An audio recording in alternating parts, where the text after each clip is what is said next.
हॉस्पिटलमध्ये बेडवर पडलेले मधुकरराव कधी डावीकडे वळत होते तर कधी उजवीकडे वळत होते. दिवसभर इतक्या माणसांमध्ये राहून देखील त्यांना एकटे एकटे वाटत होते. त्यांच्याशी बोलायला सुद्धा कोणीही नव्हते. त्यांना असा वेळ घालवणे फारच कठीण जात होते. त्यांना जेव्हा कधी असे अस्वस्थ वाटायचे तेव्हा ते उठायचे आणि जवळच ठेवलेले गीता, रामायण, महाभारत अशी पुस्तके, ग्रंथ वाचायला सुरुवात करायचे. परंतु तेही असं किती वेळ वाचणार? अर्धा एक तास ज्ञानेश्वरी वाचून ते पुन्हा ठेवून दिले. मग पुन्हा बेडवर येऊन झोपले. झोपताना त्यांच्या मनात सतत एकच विचार सतावत होता की आजारी माणसाचे दवाखान्यात जाणे आणि अशाच वातावरणात राहणे ही त्याची मजबुरी असते.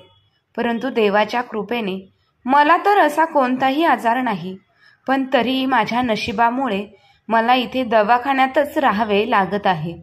वास्तविक पाहता काही काळापूर्वी मधुकरराव आपल्या बायकोसह गावात राहत होते. परंतु 6 महिन्यापूर्वीच त्यांच्या बायकोचा हा दुर्दैवी मृत्यू झाला होता. बायकोच्या मृत्यूनंतर ते पूर्णपणे एकटे पडले होते. त्यामुळेच त्यांचा मुलगा त्यांना आपल्या घरी घेऊन आला. त्यांच्या सुनेला त्यांच्यासोबत राहण्याची इच्छा नसली तरी गावकरी आणि नातेवाईक यांच्या दबावामुळे आणि लोक नावं ठेवतील ह्या गोष्टीमुळे त्यांचा मुलगा त्यांच्यासोबत त्यांना शहरात घेऊन जायला तयार झाला. मधुकररावांचा मुलगा हा एक उत्तम प्रकारचा डॉक्टर होता. म्हणूनच मोठमोठ्या लोकांसोबत त्याला राहावे लागत होते. त्याच्या सासरकडचे लोक देखील मोठ्या घराण्यातले होते. पण मधुकरराव हे एक सामान्य ग्रामीण पुरुष असल्यामुळे ते हे सर्व लोकांपासून दूरच राहायचे. मधुकररावांचा एक डोळा खोटा होता. त्यामुळे त्यांचा नातू आणि त्यांची सून त्यांना नेहमीच चिडवायचे, कुरूप समजत होते. एके दिवशी मधुकररावांचा नातू त्यांच्याकडे आला आणि म्हणाला, आजोबा, इथे सोप्यावर बसू नका. तुम्ही तुमच्या खोलीमध्ये जा. माझे काही मित्र घरी येणार आहेत. हे तो अतिशय उद्धटपणे आणि मोठ्या स्वरात त्याच्या बाबांसोबत बोलत होता. त्यावर मधुकरराव अतिशय प्रेमाने म्हणाले, अरे बाळा, मी अगदी कमी जागेवर बसलेलो आहे. तुझ्या मित्रांना बसायला घरामध्ये भरपूर जागा आहे. तो म्हणाला, नाही, तुम्ही त्यांच्यासमोर बसायचे नाही. माझे मित्र मला चिडवतील. ते माझी खिल्ली उडवतात, माझा अपमान करतात. नातवाने आरडाओरडा सुरू केल्यानंतर आतून सुनबाई यांचा आवाज आला, काय झालं बाळा? एवढ्या रागाने का ओरडतोय तू? आणि काय केलं होतं आता तुला आजोबांनी? मम्मी, बघ ना, आजोबा नेहमी इथे सोप्यावरच बसलेले असतात. माझे मित्र घरी येणार आहे आणि आजोबा त्यांच्या खोलीतही जात नाही.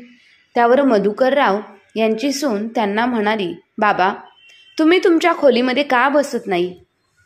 विनाकारण आमचा अपमान का करता? जरा आमचा मान अपमानाचा तरी विचार करत जा. बिचारे मधुकरराव काहीच न बोलता सुनेचे शब्द ऐकून सरळ त्यांच्या खोलीमध्ये कोपऱ्यात जाऊन बसले. खरं तर तेव्हा त्यांना त्यांच्या खोलीत खूप एकटं वाटत होतं. कितीतरी वेळ भिंतीकडे टक लावून वेळ घालवत बसणार म्हणून ते बाहेर सोप्यावर येऊन बसायचे. तिथे बसून निदान मुलांचे चेहरे तरी बघायला मिळायचे. परंतु नातवाला आणि सुनेला ते खोटे डोळे आवडत नव्हते. दुसरीकडे मधुकररावांचा मुलगा यशवर्धन याला त्याच्या बायकोचे आणि मुलाचे वागणे अजिबात आवडत नव्हते. परंतु आपल्या बाबांचा अपमान होत असताना तो पाहून गप्प राहायचा. कारण तो काही बोलला तर त्याची बायको आणि त्याचा मुलगा त्याला विरोध करायचे. काही दिवस गेल्यानंतर मधुकररावांची सून प्रतीक्षा तिच्या नवऱ्याला म्हणाली, अहो, ऐकताय का? परवा माझ्या मैत्रिणी घरी पार्टीसाठी येणार आहेत. त्या सगळ्या किती उच्च दर्जाच्या आहेत हे तुम्हाला तर चांगलं माहीतच आहे. पण तुमचा तो म्हातारा बाप नेहमी ते समोरच बसलेला असतो आणि ते माझ्या मैत्रिणींसोबत त्यांच्या त्या घाणेरड्या गावाकडच्या भाषेत बोलू लागतात. त्याची मला खूप लाज वाटते आणि आता मी हे सर्व सहन करणार नाही. नेहमी माझ्या मैत्रिणींसमोरचा अपमान फक्त आणि फक्त तुमच्या बाबांमुळेच, आणि तुमच्या बाबांना तुम्ही जिथून आणलं आहे तिथून परत नेऊन सोडा. आता मला हा अपमान सहन होत नाही. बायकोचे हे बोलणे ऐकून यशवर्धन म्हणाला, प्रतीक्षा, तू वेडी झाली आहेस का? हे तू काय बोलत आहेस? ह्या वयात मी बाबांना परत सोडून आलो तर सगळे नातेवाईक आणि गावातील लोक मला काय म्हणतील? त्यांच्यासमोर माझी काही इज्जत राहील का? ते मला नावं ठेवतील. ही इतका मोठा डॉक्टर मुलगा असूनही स्वतःच्या जन्मदात्या बापाला सांभाळू शकत नाही, त्यांची काळजी घेऊ शकत नाही. एवढा म्हातारा बाप झाला असून मुलगा सरळ त्याला सोडून देत आहे.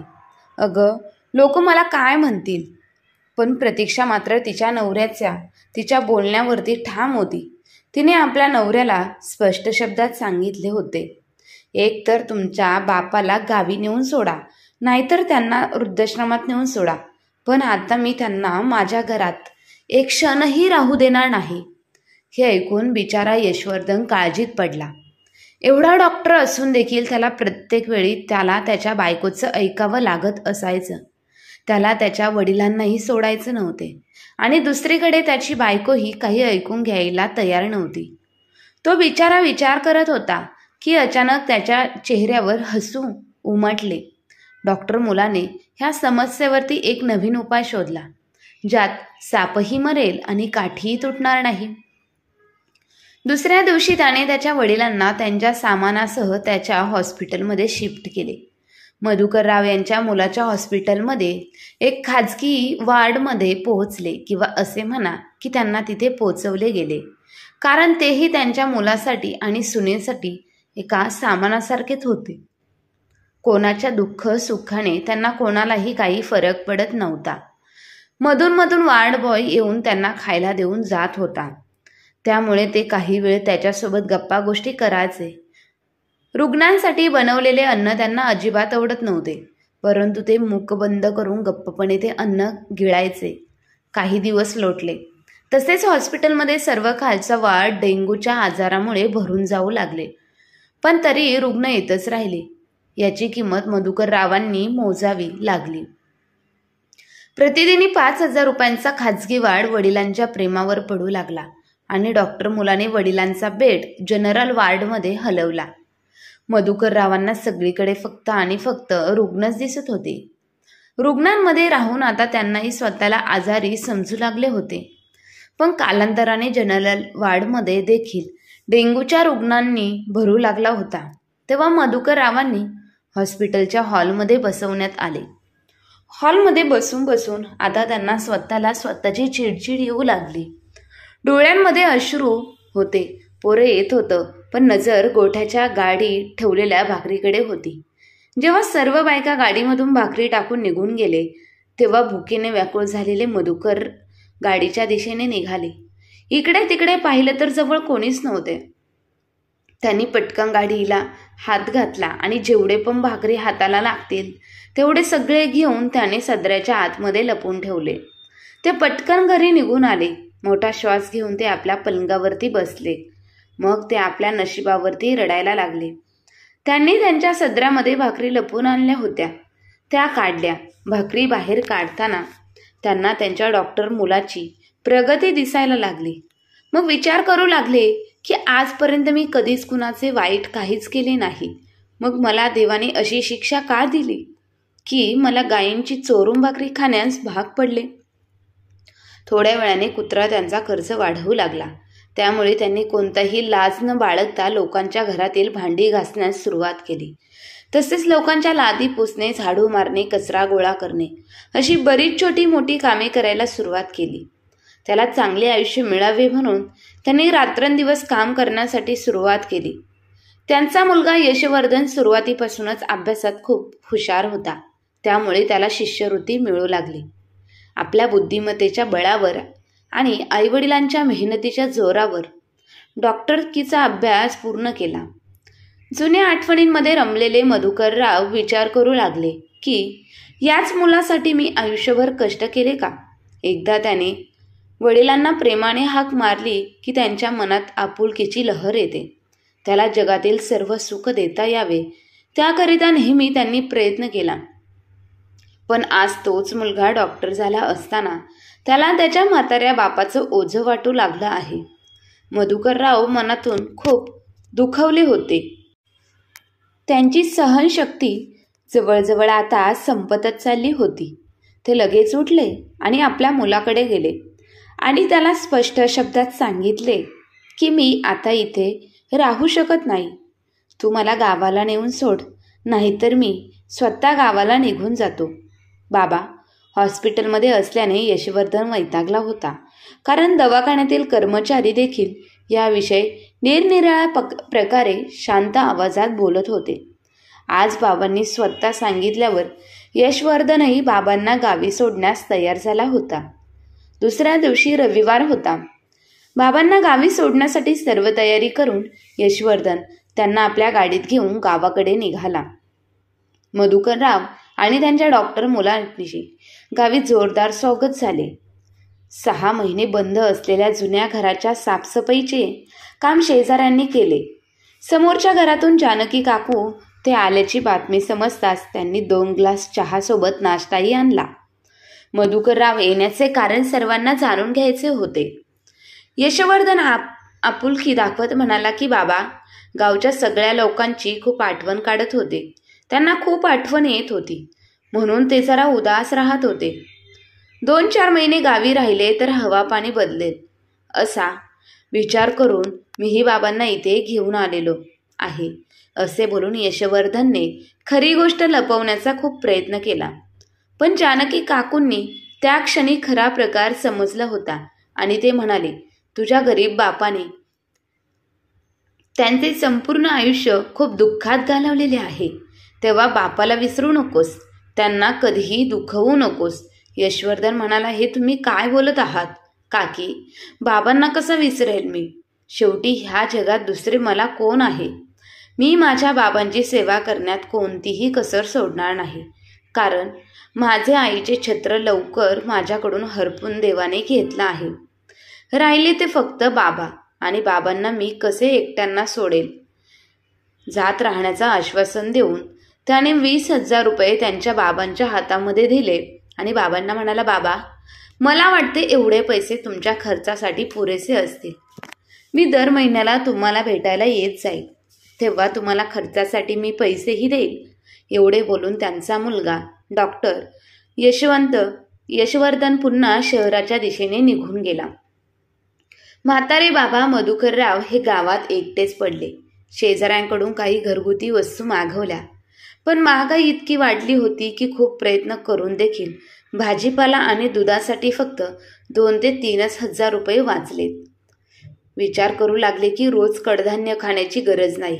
मीठ आणि मिरची लावून केलेली भाकरी देखील चहासोबत सहज खाता येते. निदान मी इथे राहून सन्मानाने जगेल आणि मग पुढच्या महिन्यात माझा मुलगाही मला भेटायला येईल आणि खर्चाचे पैसे देऊन जाईल. पुढच्या महिन्याची 1 तारीख येताच डॉक्टर मुलाने 5,000 रुपयांची मनी ऑर्डर पाठवली. आपल्या मुलाची वाट पाहत असलेल्या मधुकररावांना आपल्या मुलाने पाठवलेले मनी ऑर्डर पाहताच समजले की आपला मुलगा आता आपल्याला भेटायला येणार नाही. कदाचित तो त्याच्या कामामध्ये व्यस्त असेल असा विचार करून त्यांनी स्वतःचे सांत्वन केले. गेल्या 3-4 महिन्यांपासून त्यांचा मुलगा त्यांना मनी ऑर्डरनेच पैसे पाठवत राहिला आणि मधुकररावांनाही कोणतीही अडचण येत नव्हती. ते आपल्या घराचा खर्च कसा भागवत होते, पण 4थ्या महिन्यात मुलाने मनी ऑर्डर पाठवलीही नाही. बिचारे मधुकरराव कसे तरी आपल्या खाण्यापिण्याचा खर्च काढत होते. महिना अखेरीस परिस्थिती अशी झाली की त्यांच्या हातात 1 पैसा देखील उरला नाही. आजूबाजूच्या दुकानदारांकडून उधार घेऊन ते कसे तरी त्यांचे घर चालवत होते आणि स्वतःचा उदरनिर्वाह करत होते. दूधवाल्याची देखील जास्त उधारी झाली असल्यामुळे त्यांना फार विचित्र वाटत होतं. आजूबाजूचे त्यांच्या वयाचे मित्र मधुकररावांचे कधी कधी त्यांच्यासोबत येऊन बसत होते. मोठ्या डॉक्टरांच्या बाबांचा चांगल्या हसण्याच्या मागची दडलेली वेदना सर्वांनाच ठाऊक होती, परंतु मधुकरराव देखील आपल्या चेहऱ्यावर कधी त्या वेदना येऊन देत नव्हते. येता जाता दूधवालाही विचारत राहायचा, बाबा पैसे कधी देणार? आणि मधुकरराव खोटे खोटे असून म्हणायचे, माझ्याकडे लवकरच पैसे येतील. आणि असे पण, तू कुठे पळून जाणार आहेस का? असे समज की तू तुझ्या म्हाताऱ्या बाबालाच दूध पाजत होता. पण या गोष्टी आपण किती दिवस जगू शकतो? म्हणून त्यांनी दूधही बंद करून दिले. आता ते रेशन घेण्यासाठी दुकानातही जात नव्हते. घरातील सर्व धान्याचे डबे रिकामे झाले होते. खायला देखील घरात काहीच उरले नव्हते. पिठाचा डब्बा उघडून पाहिला तर त्यात थोडेसे पीठ निघाले, ज्यात त्यांनी कशा तरी 2 भाकरी बनवल्या. कसे तरी मिठाच्या पाण्यासोबत 2 भाकरी घेऊन ते बसले. तेवढ्यात दारातून आवाज आला. एक भुकेलेली भिकारी लाचार आवाजात भीक मागू लागली आणि म्हणाला, बाबा, 1 भाकरी द्या. तुमच्या मुलाला दीर्घ आयुष्य देईल, त्याला खूप प्रगती देईल. नुकतेच भाकरीचा तुकडा तोडायला लागलेल्या मधुकरराव भिकाऱ्याचे हे बोलणे ऐकून थांबले आणि विचारात पडले. एका भाकरीच्या बदल्यात माझ्या मुलाला जर दीर्घ आयुष्य मिळत असेल तर खूप स्वस्त आहे असे मला वाटते. त्यांनी लगेच 1 भाकरी उचलून भिकाऱ्याला दिली आणि उरलेली 1 भाकरी खायला सुरुवात करणार तेवढ्यात एक कुत्रा येऊन त्यांच्यासमोर बसला आणि मोठ्या आशेने त्यांच्याकडे पाहू लागला, जसं काय तो कुत्रा 2-3 दिवस उपाशीच आहे. मधुकररावांनी उरलेली 1 भाकरीतून अर्धी भाकरी त्या कुत्र्यासमोर टाकली आणि अर्धी भाकरी पाण्यासोबत खाऊन त्यांनी त्याच्यावरती समाधान केले. पण आता घरी खायला देखील काहीच उरले नव्हते. एक वेळ विचार केला की शेजारच्या दुकानदाराकडून सामान उधार घेऊन परिस्थिती कशी तरी पुढे ढकलावी. परंतु दुसऱ्या क्षणी मनामध्ये विचार केला की 1 किंवा 2 दिवस दुकानदार सामान उधार देईल, पण नंतर तोही पैसे मागेलच ना. असे मागायचे पैसे देखील देणे अजून बाकीच आहे. बिचारे मधुकरराव त्यांच्या पलंगावरती रिकाम्या पोटी पडून भुकेच्या यातना सहन करत होते. कोणाच्या तरी घरी काहीतरी काम मिळतंय का, किंवा कोणाच्या तरी बागकामेमध्ये काही काम मिळतंय का, असा विचार करत अनेक वेळा ते नेहमी कामासाठी विचार करत असायचे. निदान त्यातून थोडेफार पैसे तरी मिळतील. परंतु एका मोठ्या डॉक्टरांचा बाबा होण्याची मर्यादा त्यांच्या आड येत होती. असा विचार करत ते पाणी पिऊन भूक भागवण्याचा खूप प्रयत्न करायचे आणि शांत बसायचे. रात्र झाली तर रिकाम्या पोटी झोपले, परंतु आपला मुलगा पैसे नक्की पाठवेल अशी आशा मनामध्ये अजूनही त्यांच्या होती. दुसऱ्या दिवशी सकाळी लवकर उठले. त्यांच्या पोटात दुखत होते, त्यांची भूकही वाढत होती. आता धीर धरणे त्यांना कठीण जात होते. मधुकरराव रिकाम्या पोटी पुन्हा मनी ऑर्डरची वाट पाहत होते. ते बाहेर येऊन त्यांच्या गल्लीकडे पाहत बसायचे. मग बराच वेळ रस्ता सुनसान दिसायचा. मग ते परत आले आणि कॉटवर बसले. तेवढ्यात बाहेरून काही आवाज आला म्हणून बाहेर पळत आले. पाहिलं तर गायीसाठी खाद्यपदार्थ गोळा करण्यासाठी गाडी आली होती. गल्लीतल्या सर्व बायका माणसे आपल्या घरातून उरलेल्या सुक्या भाकरी गाडीमध्ये आणून टाकत होते. बिचारे मधुकरराव त्यांच्या घराच्या बाहेर गेटजवळ गुडघ्यावर बसले. एक क्षण गाडीत टाकलेल्या भाकरीकडे पाहायचे, तर दुसऱ्या क्षणी गल्लीमध्ये येणाऱ्या पोस्टमनची टक लावून डोळे लावून वाट पाहत बसले होते. डोळ्यांमधून अश्रूचा पूर येणार होता, पण नजर गोठ्याच्या गायीसाठी गाडीत ठेवलेल्या भाकरीकडे जात होती. जेव्हा सर्व बायका गाडीमध्ये भाकरी टाकून निघून गेले, तेव्हा भुकेने व्याकुळ झालेले मधुकरराव गाडीच्या दिशेने निघाले. इकडे तिकडे पाहिलं तर जवळ कोणीच नव्हते. त्यांनी पटकन गाडीत हात घातला आणि जेवढे पण भाकरी हाताला लागतील तेवढे घेऊन आपल्या सदऱ्याच्या आतमध्ये लपवून ते पटकन घरी निघून आले. मोठा श्वास घेऊन ते आपल्या पलंगावरती बसले. मग ते आपल्या नशिबावर ढसढसा रडायला लागले. त्यांनी त्यांच्या गळ्यातील मफलरीने डोळे पुसून घेतले आणि सदऱ्यामध्ये लपवून ठेवलेल्या भाकरी बाहेर काढल्या. भाकरी बाहेर काढताच त्यांना त्यांच्या डॉक्टर मुलाची प्रगती दिसायला लागली. मग विचार करू लागले की आजपर्यंत मी कधीच कोणाचं वाईट केलं नाही. मग मला देवाने अशी आणि एवढी मोठी शिक्षा का दिली की मी त्या गायींच्या भाकरी चोरून खाण्यास भाग पडलो. थोड्या वेळाने कुत्राही त्यांच्याजवळ जाऊन बसला आणि भाकरी पाहून तोही शेपूट हलवू लागला. त्यांनी कुत्र्यालाही भाकरी दिली, परंतु गायीच्या वाटणीच्या भाकरी त्यांना खावीशी वाटली नाही. पण पोटातील भूक त्यांना जगूही देत नव्हती. म्हणून स्वतःच्या स्वाभिमानाकडे दुर्लक्ष करत त्यांनी देवाला विनंती केली, हे देवा, मला माहिती आहे मी पाप केलं आहे. ज्या भाकरी लोक गाईला देतात त्याच गाईच्या भाकरी, त्या मुक्या जनावराच्या वाटणीच्या भाकरी मी चोरून आणल्या आणि त्या मला खाण्याची वेळ आली आहे. देवा, मला माफ कर. देवाला विनंती करून मधुकररावांनी त्या भाकरी पाण्यामध्ये भिजत घातल्या आणि भिजून झाल्यानंतर त्या स्वतः खाल्ल्या. संध्याकाळी शेजारचे जेव्हा मधुकररावांकडे मित्र गप्पा मारायला येऊन बसायचे, त्यांना उदास पाहून त्यांनी विचारले, मधुकरराव, तुमचा मुलगा तर म्हणायचा थोड्या दिवसातच तुम्हाला भेटायला येईल, पण तो असा निघून गेला की परत तो कधी भेटायला आलाच नाही. त्याचवेळी मधुकररावांच्या चेहऱ्यावर दुःख आणि निराशाचे भाव उमटले. तेव्हा त्यांचे मित्र सयाजीराव म्हणाले, मला समजते मधुकरराव, जर आपली मुलं अशी असतील तर कोणाला काय बोलणार. बोलण्यासाठी तुमचा मुलगा डॉक्टर आहे, पण तो तुम्हाला 2 वेळचे जेवणही भरू शकत नसेल किंवा खायलाही देऊ शकत नसेल, तर अशा मुलाचा काय उपयोग आहे. मग सयाजीरावांचे म्हणणे नाकारत मधुकरराव म्हणाले, नाही, माझा मुलगा तसा नाही. तो माझी खूप काळजी घेतो. काहीतरी मजबुरी असावी, नाहीतर बापाला असे विसरणे त्याला अशक्यच आहे. तेव्हा सयाजीराव म्हणाले, तुमचा मुलगा एवढा मोठा आहे, मुलाचा होता, तर तो तुम्हाला त्याच्यासोबत त्याच्या घरी का ठेवू शकला नाही. एका वृद्ध म्हाताऱ्या बापाला त्याला इतके चढ झाले होते की तो त्यांना त्यांच्या म्हातारपणात असह्य झाला आणि एकट्याला सोडून निघून गेला. आता सयाजीरावांच्या बोलण्याने मधुकररावांचे हृदय हे हलले होते. ते विचार करू लागले, गावातील सगळीच मुलं तर इतकी सुशिक्षित असो किंवा अशिक्षित असो, नोकरी करत असोत किंवा कष्ट करत असो, पण त्यांनी आपल्या वयोवृद्ध वडिलांना आईला सोबत ठेवले आहे. माझा मुलगा इतका मोठा डॉक्टर आहे, सर्वांपेक्षा जास्त कमवतोय, इतर मुलांपेक्षा तोही खूप पैसे कमवत आहे आणि इतर मुले अशिक्षित आहे. सुखदुःखात संपूर्ण कुटुंबात एकत्र आहे आणि आईवडिलांना सोबत ठेवून ते सांभाळत आहे. मग माझा मुलगा इतका मोठा असून त्याचा काय फायदा आहे. जर तो मला माझ्या म्हातारपणात सांभाळत नाही आणि त्याला मी जड झालं असेल, तर मग ते विचार करू लागले की कदाचित माझ्याच नशिबाची खोट असेल.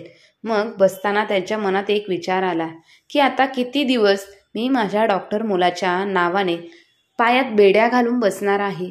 असं तर काहीच चालणार नाही. माझे आयुष्य कोणाच्या पाठवलेल्या पैशांवरती अवलंबून नाही.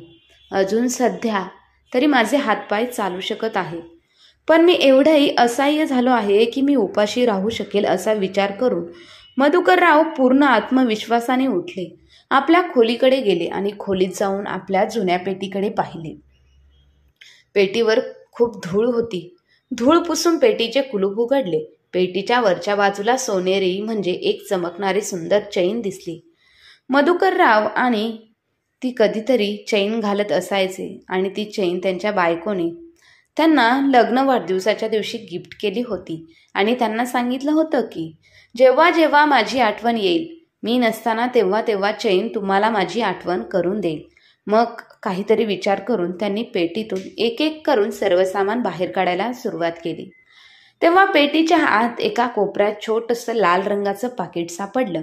ते पाकिट पाहत असताना त्यांचे डोळे चमकले. जेव्हा ते पाकिट उचकले तेव्हा त्यात मधुकरराव यांच्या बायकोचे मंगळसूत्र सापडले. जे मंगळसूत्र मधुकररावांनी त्यांच्या बायकोच्या म्हणजे सीतामाईंच्या गळ्यामध्ये लग्नाच्या वेळी घातले होते.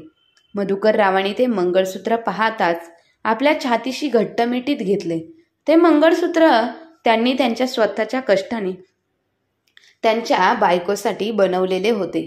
तसं तर त्यांनी विचार केला की लग्नाच्या वेळेस सीताला घातलेले सगळे छोटे मोठे दागिने आपण यशवर्धनच्या म्हणजे मुलाच्या शिक्षणासाठी आधीच विकले होते. फक्त राहता राहिले मंगळसूत्र. पण त्यांना त्यांच्या बायकोची ही आठवण अजिबात विकायची नव्हती.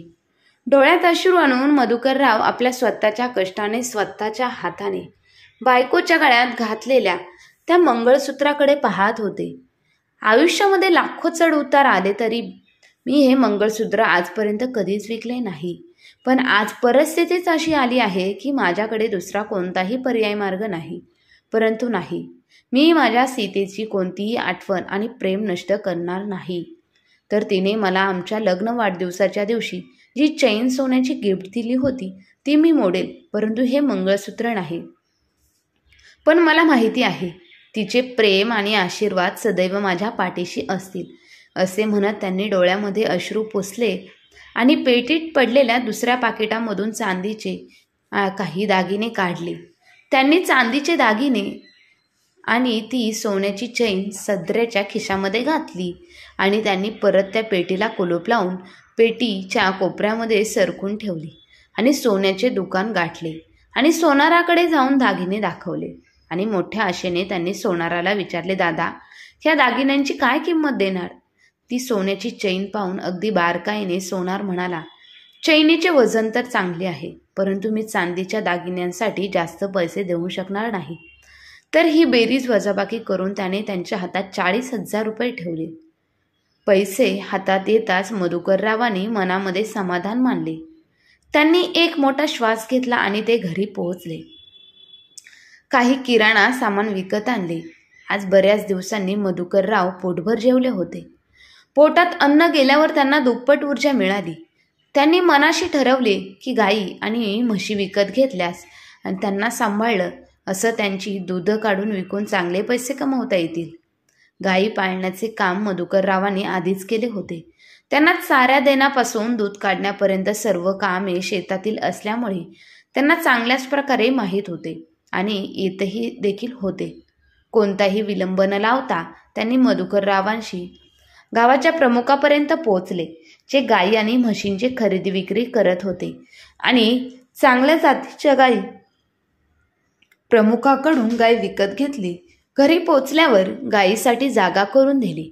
काही वेळातच प्रमुखाचा सेवकाला आणि त्याने गायी यांच्या घरी सोडले आणि सोबतच चारा देखील दिला. गाय भरपूर दूध द्यायची. त्यांच्या घरात दररोज 20 ते 25 लिटर दूध तयार होऊ लागले. स्वतःच्या गरजेपुरते दूध काढून मधुकररावांनी बाकीचे दूध डेअरीमध्ये विकण्यास सुरुवात केली. दुग्ध व्यवसाय करणाऱ्यांनी मधुकररावांकडून अतिशय चांगल्या किमतीत दूध विकत घेण्यास सुरुवात केली. आता मधुकरराव देखील चांगले अन्नपदार्थ खाऊ पिऊ लागले होते. त्यांच्या शरीराची चांगलीच ऊर्जा निर्माण होत होती आणि शक्तीही आली होती. त्यांनी मोठ्या मनाने गायींची सेवा केली. पैसे हातात आले की आत्मविश्वासही वाढतो.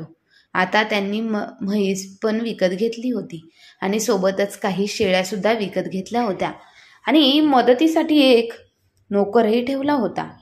वयाच्या 65व्या वर्षी मधुकररावांनी असे धाडस दाखवले की ते पाहून लोक अभाग्य झाले होते. गावात एखाद्या गरीब माणसाच्या मुलीचे लग्न झाले तर मधुकरराव त्यांना सर्व प्रकारची मदत करत असायचे व चांगले आशीर्वादही देत होते. दूध दह्याचा खर्च इतकर खर्च करत होते. काही दिवसातच गावभर मधुकररावांची स्तुती होऊ लागली.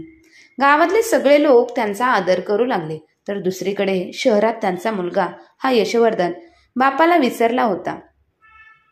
परंतु एके दिवशी यशवर्धनचे अमेरिकेत राहणारे काका दिनकरराव भारतामध्ये आले आणि यशवंत यांच्या घरी पोहोचले. यशवर्धनने आणि त्याच्या बायकोने त्यांचे चांगल्या प्रकारे स्वागत केले. बाळा यशवर्धन, तुझे बाबा कुठे दिसत नाही. कुठे आहे मधुकरराव, माझा मोठा भाऊ? यशवर्धनच्या काकांनी त्याला हा प्रश्न विचारला. तो रोज जरा गडबडला आणि गोंधळला. तेवढ्यात यशवर्धनची बायको प्रतीक्षा म्हणाली, त्यांना इथे राहायला आवडत नव्हते म्हणून ते परत गावी गेले. दिनकररावाने पाहिले की यशवर्धन आणि त्याची बायको प्रतीक्षा ह्या दोघांची नजर खाली झाली होती. दिनकररावांच्या अनुभवी डोळ्यांना संपूर्ण प्रकार समजण्यास वेळ लागला नाही आणि ते म्हणाले, ठीक आहे, उद्या गावी जाऊन मधुकररावांना मी माझ्या भावाला भेटतो. दुसऱ्या दिवशी सर्वजण गावात पोहोचले आणि घराच्या आत जाऊ लागले. तेव्हा मागून जानकी काकींचा आवाज आला, अरे यशवर्धन बाळा, तू आलास आज? आपल्या बापाला गावात सोडून असा गेला, कोणत्या परदेशात गेला की काय, जो पुन्हा कधी भेटायला परत आलाच नाहीस. हे ऐकून दिनकररावांनी खोल डोळ्यांनी यशवर्धनकडे पाहिले आणि सर्वजण घरात आले. पण घरात आल्यावर त्यांना जे काही दिसले ते फक्त त्यांनी कल्पनाच केली होती. घरात समोर एक गाय आणि म्हैस बांधलेली होती आणि एक मुलगा जो जोमाने गाई म्हशींची आणि शेळ्यांची सेवा करत होता.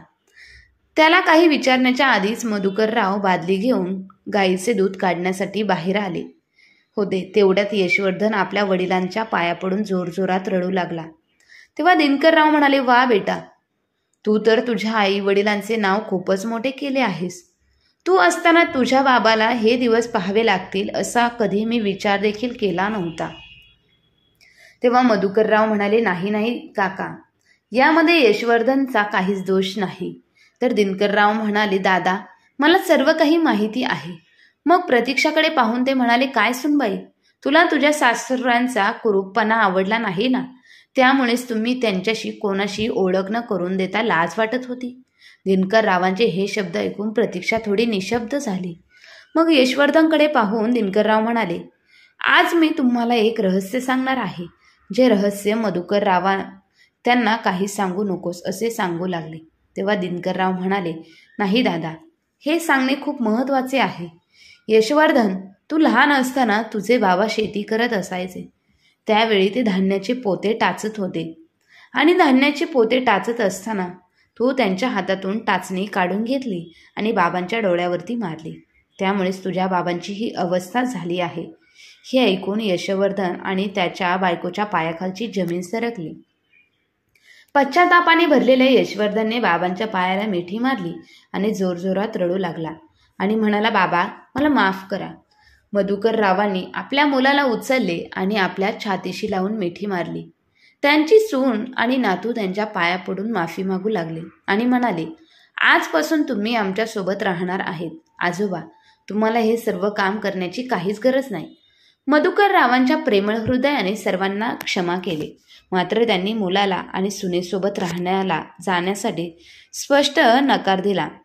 यशवर्धन वारंवार आपल्या बाबांना सोबत येण्यासाठी विनंती केली, पण आज मधुकररावांनी आपल्या मुलाला स्पष्ट नकार दिला होता. आता तुझ्यासोबत शहरात जाण्याचा प्रश्न उरतच नाही. परमेश्वराच्या कृपेने मी आता स्वावलंबी झालेलो आहे आणि मी माझ्या आयुष्यात खूप आनंदी आहे. आणि सर्वात मोठी महत्त्वाची गोष्ट म्हणजे मी इथे सन्मानाने जगत आहे. बाबांना भेटून मुलगा आणि सून घरी परतायला लागले. तेव्हा मुलाने बाबांना काही पैसे देऊ केले. मधुकररावांकडे त्यांचा मुलगा यशवर्धन पैसे घेऊन जातच मधुकररावांना त्याच्या कोरड्या भाकरी दिसू लागल्या, ज्या खाऊन त्यांनी त्यांचे असह्य दिवस काढले होते. आणि त्यांचे हृदय थरथरून मग त्या जड मनाने म्हणाले, मला ह्या पैशांची काहीच गरज नाही. बाळा, हे पैसे तुझ्याजवळ ठेव, तुझ्या उपयोगी पडतील. पण माझी एक गोष्ट लक्षात ठेवा, एखाद्या व्यक्तीने आपल्या यशाचा अभिमान कधीच जास्त बाळगू नये आणि प्रतिकूल परिस्थितीमध्ये कधी हार मानू नये. हा मोलाचा सल्ला तुझ्या वडिलांचा तुला कायम जन्मभर राहील. असं म्हणून त्यांनी त्यांच्या मुलाला जीवन जगण्याचा योग्य मंत्र दिला होता.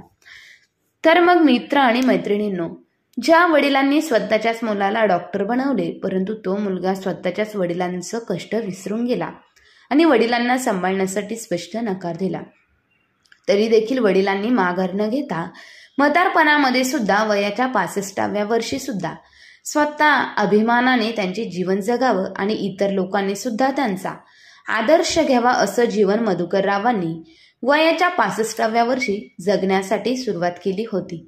तर मग मित्र आणि मैत्रिणींनो, मधुकररावांचा हा विचार आणि जगणं तुम्हाला कसं वाटलं हे कमेंट करून नक्की कळवा. आणि वयाच्या 65व्या वर्षी मुलं आपल्याला सांभाळत नसतील आणि सोडून देत असतील तर काय उपयोग आहे त्या मुलांचा हे कमेंट करून नक्की कळवा. आणि व्हिडिओला लाईक, शेअर, सबस्क्राईब करा. आणि आपल्या चॅनलला अजूनही तुम्ही सबस्क्राईब केलं नसेल तर सबस्क्राईब नक्की करा. धन्यवाद.